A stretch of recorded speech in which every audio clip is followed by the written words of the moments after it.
আসসালামু আলাইকুম। আশা করি সবাই ভালো আছেন, সুস্থ আছেন। আল্লাহর রহমতে আমরাও সবাই ভালো আছি, সুস্থ আছি। আপনারা দেখছেন আপডেট ভিডিও আর আমি সাথে আছি জাহিদ। আবার আপনাদের মাঝে চলে এসেছি বসুন্ধরা আবাসিক এরিয়ার নতুন একটি আপডেট ভিডিও নিয়ে। আজকের ভিডিওর মূল বিষয়বস্তু হলো বসুন্ধরা আবাসিক এরিয়ার মধ্যে দিয়ে রাজুকের প্রস্তাবিত 200 ফিট রোড যাবে। এই রোডের বর্তমান অবস্থা কী সেটা জানানোর চেষ্টা করব। 300 ফিট থেকে শুরু করে প্রথম অংশটি বেশ প্রশস্ত করে বানানো হয়েছে এবং এই রোডের পূর্ব এবং পশ্চিম পাশে দুটি কমার্শিয়াল প্রজেক্ট চলমান রয়েছে। বানানো হয়েছে রোড আইল্যান্ড এবং লাগানো হয়েছে ফুলের গাছ।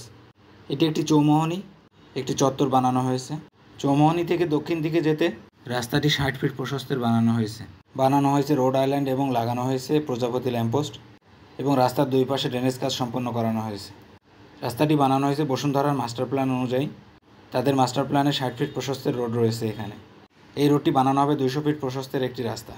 এই রাস্তারই এন্ডিং থেকে দুই পাশে 70 ফিট করে গভর্নমেন্ট একরকরণ করানো হবে, যার কারণে এই রাস্তার দুই পাশে খুব একটা বিল্ডিং নির্মাণ করানো হয় নাই। দুই একটা ছোট ছোট বিল্ডিং বানানো হয়েছে যা পরবর্তীতে ভেঙে ফেলা হবে। ঢাকা শহরে যানজট নিরসনের জন্য এই রাস্তাটি প্রশস্ত করার উদ্যোগ গ্রহণ করেছে রাজুক। রাস্তার সাইডে বেশ কিছু দূর পরপর দু একটি ছোট ছোট বাড়িঘর নির্মাণ করানো হয়েছে যা পরবর্তীতে ভেঙে ফেলা হবে। বাম দিকের এই খালি অংশটিতে একটি তেল পাম্প বসানো হবে, যার তত্ত্বাবধান করবেন বসুন্ধরা গ্রুপ নিজেই। এই রাস্তাটি মূলত বসুন্ধরা আবাসিক এরিয়ার এম এবং এন ব্লককে বিভক্ত করেছে। এই রাস্তাটি প্রশস্ত করার জন্য রাজু খুব দ্রুত কাজ চালিয়ে যাচ্ছিল, কিন্তু নতুন সরকার আসার পরে এটি এখন স্থগিত আছে। রাস্তার দুপাশে জমি একরকরণ সম্বন্ধে তেমন কোনো নির্দেশনা নাই এখন। সামনের এই অংশটিতে একটি 60 ফিটের প্রশস্তের রাস্তা কানেক্টিং হয়েছে। এই চৌমোহনী থেকে বাম দিকে স্পোর্টস কমপ্লেক্সের দিকে গেছে এবং ডান দিকে এল ব্লকের দিকে গেছে। বর্তমানে যে 60 ফিট প্রশস্তের রাস্তা রয়েছে তা বসুন্ধরা গ্রুপ নিজ অর্থায়নে তৈরি করেছেন। এই রাস্তাকে কেন্দ্র করে বেশ কিছু বাড়িঘর নির্মাণের কাজ আরম্ভ হয়েছে।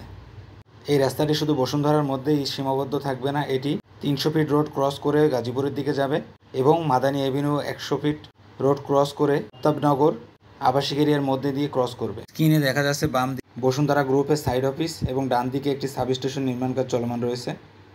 সামনে ডান দিকে আরও একটি ছোট সাইড অফিস রয়েছে বসুন্ধরা গ্রুপের। সাইড অফিস এরিয়ার দুই পাশে বেশ কিছু ব্যক্তি মালিকানাধীন বাড়িঘর নির্মাণের কাজ আরম্ভ হয়েছে। রাস্তার সামনের এই অংশটির বাম পাশে একটি চিকন খাল বয়ে গেছে। রাজুকের 200 ফিট রাস্তার কাজ আরম্ভ হলে এই খালটি 200 ফিট রোডের মধ্যে পড়বে। প্রপোজ 200 ফিট রোডের এই অংশে আরও একটি চৌমোহনী রয়েছে। চৌমোহনীর বাম দিকে রয়েছে এন ব্লক সেন্ট্রাল মসজিদ এবং ডান দিকে গেলে পাওয়া যাবে বসুন্ধরা আবাসিক এরিয়ার আই এক্সটেনশন ও এল ব্লক। এই রোডের সাথে কানেক্টিং বাম দিকে যে রাস্তাটি দেখা যাচ্ছে এটি 60 ফিট প্রশস্তের। এই রাস্তাটি বসুন্ধরা পি ব্লকে যাওয়ার সহজ রাস্তা।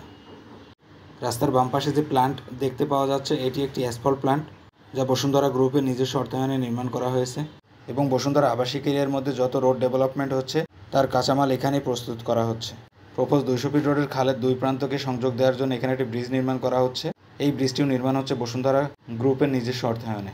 এই রোডেরই ডান দিকে এবং বাম দিকে নির্মাণ করা হচ্ছে বসুন্ধরা অ্যামিউজমেন্ট পার্ক। তো আজকের মতো ভিডিওটি এখানেই শেষ করছি। দেখা হবে বসুন্ধরা আবাসিক এরিয়ার নতুন কোনো আপডেট ভিডিও নিয়ে। ভিডিওটি ভালো লাগলে লাইক, কমেন্ট এবং শেয়ার করবেন এবং আপনি যদি আমার চ্যানেলে নতুন হয়ে থাকেন অবশ্যই চ্যানেলটিকে সাবস্ক্রাইব করবেন।